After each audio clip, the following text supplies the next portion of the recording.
Dünən plov bişirmişdim. Xeylam düyüm qaldı, boyatlandı deyirsinizsə, bu video məhz sizin üçündür.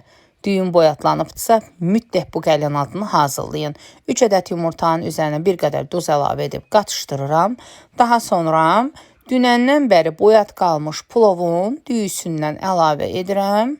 Bir qədər də zirinç əlavə edib yenidən qatışdırıram və salam. Daha sonra kənarda tavaya duru yağ əlavə edirəm. Yağın qızmasını gözləyirəm. Yağ qızdıqdan sonra hazırladığım qarışımı qaynar tavanın içərisinə əlavə edirəm. Hər tərəfinə yayıram. Qazın kodu orta dərəcədə olmalıdır. Nə çox gür olmasın, nə çox az olmasın.